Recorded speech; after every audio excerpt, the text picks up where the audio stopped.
Marc Morial's visionary leadership, moving the National Urban League's headquarters from New York's financial district to the new Urban Empowerment Center in Harlem, is being recognized tonight with this Housing Visionary Award. But there is so much more. What can I possibly say about my friend, colleague, and mentor, Marc Morial, that begins to capture the impact he has had on his home city, his historic organization that he leads, his adopted city of New York, and our nation? I could not do him justice in an hour, yet alone a few minutes. But if I have to reduce it all down to just 2 words, like a fine roux in a rich gumbo, it's much easier. Transformative leadership. The video you're about to see is its own introduction. And of course, you'll hear from Marc himself, which will give you a genuine sense of why we hold him in such high regard. So I'll refrain from reciting his impressive bio and instead simply say this: thank you. Thank you, Marc, for being such a living example of your parents' legacy. I can only imagine the immense pride Dutch and Sybil Morial, historic leaders and educators in their own right, have taken in watching you become the man we know today while they lived and even now. Thank you for your lifetime of service. Thank you for leading and representing New Orleans with such honor and grace and excellence and pride in and out of the mayor's office.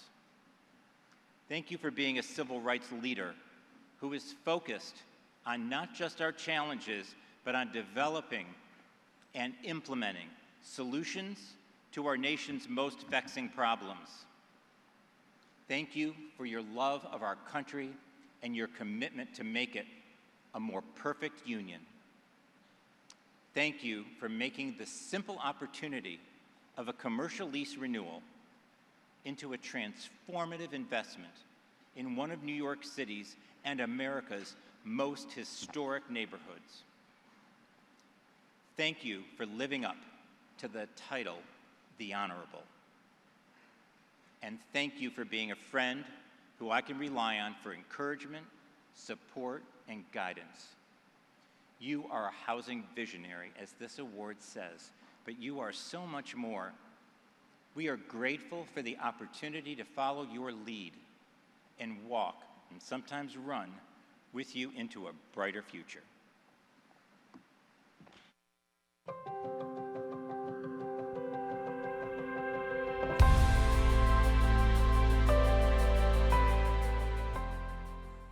I grew up in a family of 5. My mother and father, who were great inspirations to me, as were my grandparents, were frontline civil rights and civic activists. My father was a civil rights lawyer who worked with the NAACP. My mother was a 2nd grade teacher teaching in the desired public housing development. And my parents were great inspirations to me because I watched and saw and experienced their activism in the 1960s. It had a profound impact on me. Maybe I didn't understand it at the time, but it certainly injected into me this passion for civil rights and social and economic justice and indeed fairness. I grew up in a home that my parents owned. When people own their homes, I saw they took care of their homes. Many people renovated and added to their homes. I got an opportunity to really witness the importance of home ownership for economic purposes, but also from the standpoint of also human dignity.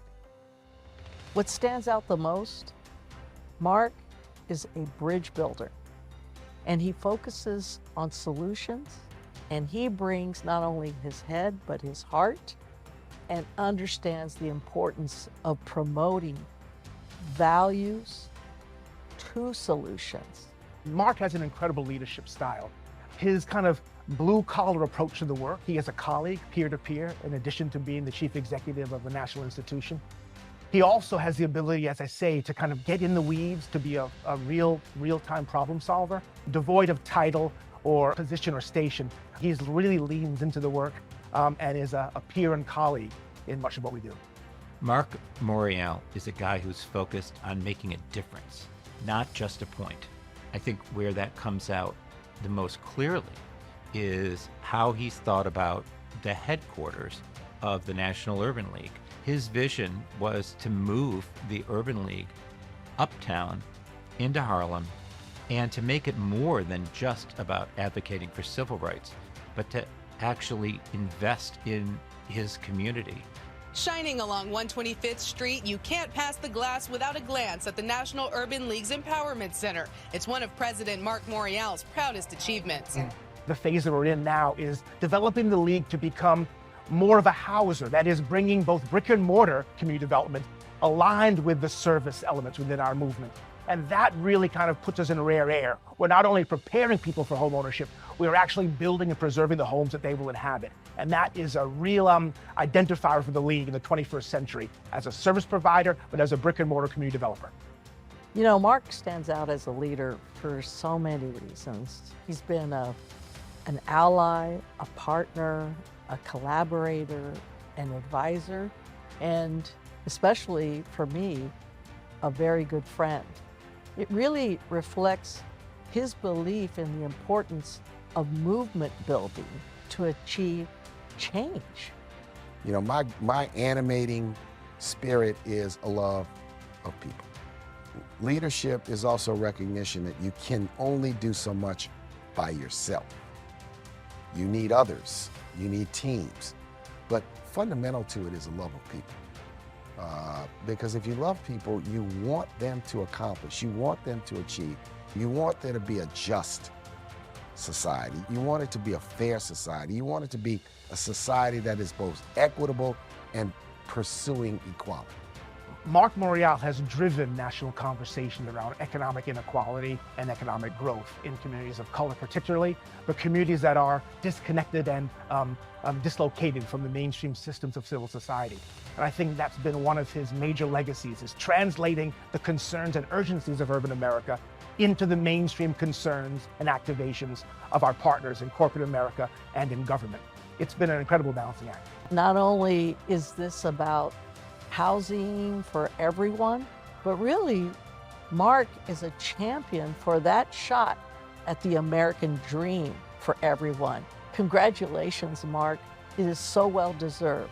Felicidades.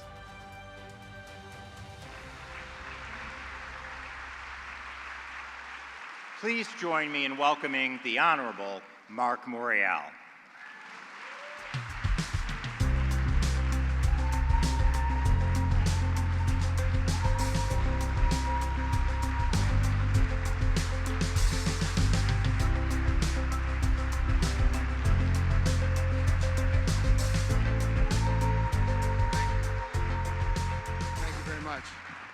Thank you very much. I'm indeed grateful for your warm applause. I want to thank David Dworkin, his team at the National Housing Conference, and all of you for recognizing my work tonight.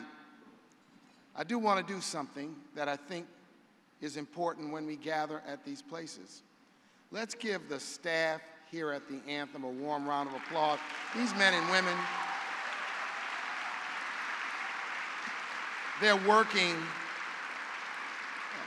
to take care of their families, and so much of what we talk about really is to support their dreams and their aspirations. I want to say this, I don't have a lot of time, but housing is a unique issue. If there is an issue that is bipartisan, multi-partisan, multiracial, multi-regional, multi-sector, it's housing. To do housing, you need an orchestra because it takes the private sector, financiers, builders, appraisers, architects, lawyers. It takes a dynamic government. It takes the federal government, yes. State government, yes. Local government, yes. Local agencies, yes. And then it takes the community. Community-based organizations of all stripes, kinds, and colors. And if we learned a lesson from the 20th century, it was when that orchestra works together and is fine-tuned, the homeownership rate can be driven. 1940, 44%. By the time of the end of the century, it was significantly higher.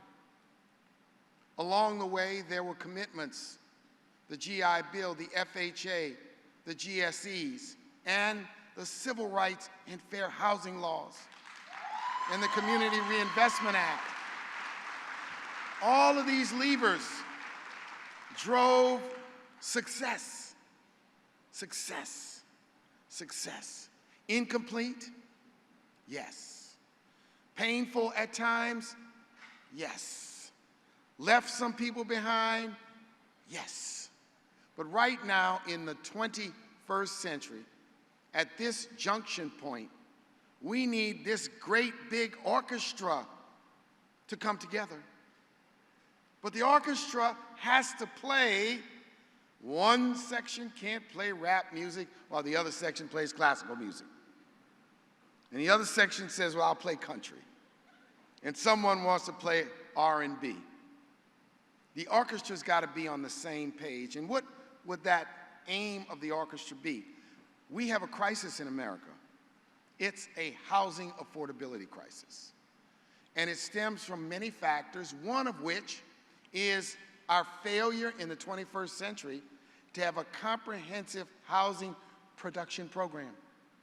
Way back in 2001, when I was a member of the Conference of Mayors, the late, great Mayor of Boston, Tom Menino, said to me, Marc, said we got to build some damn houses. Said, Tom, we need a plan. And that was a visionary point in 2001, and it is more important today. But I do want you to know that recent information that'll be part of a report by the National Fair Housing Alliance showed the success of the last 4 years.